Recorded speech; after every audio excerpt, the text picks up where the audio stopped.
What is going on, everyone? In today's video, we are going to be diving into the tactics for Chelsea versus West Ham. And yes, this is a match that Chelsea should be winning confidently, but let's look at the tactics themselves. Now, Enzo Maresca most likely will make a few different changes. Now, one of the big ones I think will be Wesley Fofana. Now, I understand there's been some controversial with his Instagram and everything, but he has been training with this team, and therefore I do believe he starts this match. I think he's the better route than Josh Achupong, despite the fact that he did quite well for us. I do think him and Chalba make a better pairing in the CB role. Now, obviously, we're going to see Cucurella push back up again, so most likely we'll turn into a three in the back here with Reece James, Fofana, and Chalaba. I do think they are the stronger back three as of right now. Now, that all being said, though, there are a few other big changes that we will see in this match compared to week one. One of those being Esteval out on that right side and Liam Delap up top. Now, I'm going to dive into both why these make more sense and why we should see them start in week match two. Because, yes, while we would like to see some of the other winners like Gittins in this match and João Pedro, it makes more sense that we would start with these players. Now, first off, the reason why we want to see Esteval play in this match is because we definitely saw him unlock Crystal Palace in the first match, and why that was capable is because when he's more flexible out on the wing compared to, say, again, like your Gittins on the left side, Pedro Neto on your right side, this again allows Pedro Neto to work the left side. But like I said, Esteval does create a lot of opportunities on this right side. He's able to dribble the ball where he wants to, which will, again, take different players into different spots, which will free up Cole Palmer in this entire midfield. This was one of our biggest issues against Crystal Palace, so obviously we need to have a way to unlock him. Now, looking at the defense, though, for West Ham, they typically do play a back three, almost very similar to Crystal Palace, and then four in the midfield, and then a 1-2. So like I said, and we will get into what we have to do defensively-wise for this, but overall, it does make sense for us to try to unlock Cole Palmer, because if we are able to facilitate the ball through him, he will be able to break a lot of the lines with his passes, with his dribbling, and there should be quite a bit of open space throughout this entire match, especially when they do play back three, and with Esteval playing on that right side, because like I just said earlier, he will carry the ball and bring more defenders to follow him, and as that happens, we can then switch play very quickly over to Cole Palmer if he's drifting over, or even Enzo Fernandez if he's playing up a little bit higher as well. Now, on top of that, not only will we see him playing, but Liam Delap, because this makes more sense in my mind. Liam Delap is more of your old school striker, if we will say. And this, what I mean by that, is he is going to be a lot more gritty when it comes to playing with a lot of these players.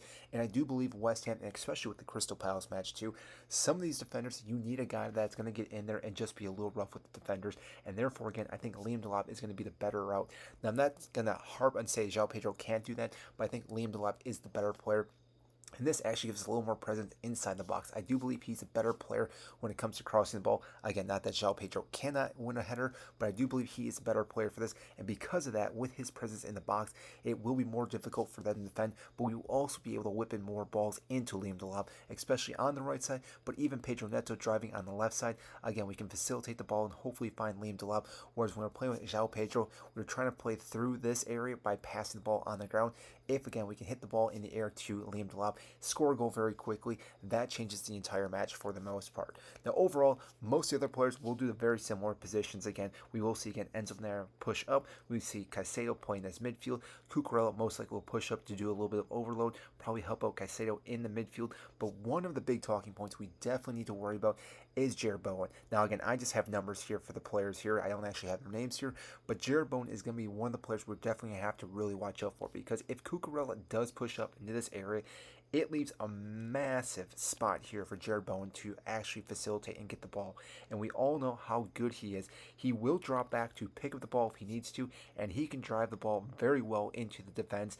Or again, they could play the ball over the top. He could easily win that. If there's a one-on-one with Chalaba, it could be very difficult for him to defend this area. But overall, if we can keep him pretty much locked up throughout this entire match, he is really their only big strong point. Yes, I know they have Fulkrug on this other side as another attacker, but overall, he's not able to do all the things that Jarrod Bowen can do. And like I said, Jarrod Bowen can do it all by himself. He doesn't need a player around him. He just needs one little space, and he can hit the ball far post, near post, hit you very quickly on the counterattack. So we definitely need to make sure we focus on him, because if West Ham can hit an early goal or a counterattacking goal, this could be devastating for Chelsea, because if they do that, they then will sit back in a low block. I wouldn't be surprised if they do drop four guys back here, and obviously put Fulkrug here, and then just have Jarrod Bowen hanging up here for more counterattacking. And as we know, Chelsea do really struggle to break the low block, but really in the beginning of this match, it will come down to if we can break them down quickly and very fastly. And like I said, with them playing three in the back for the most part,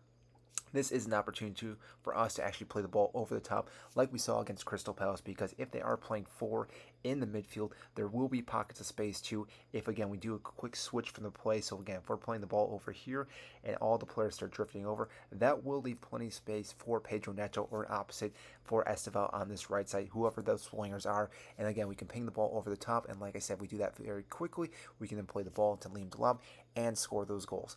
Overall, this is a match that Chelsea should be winning for the most part. If we're looking from squad to squad, pound to pound, Chelsea is very good. They are the better team here. We just saw West Ham struggle against Sunderland.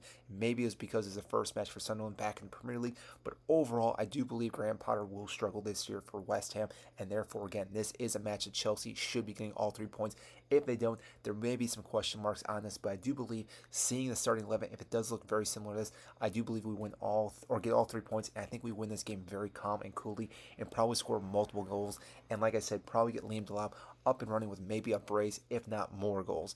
But I will wait until see what happens on Friday. Obviously, this is just my prediction, but I do want to think, what do you guys think about this squad, and what do you think about the match coming up? Comment down below, and if you do like this content, make sure to like, subscribe down below. I greatly appreciate it, and I will see you in the next video.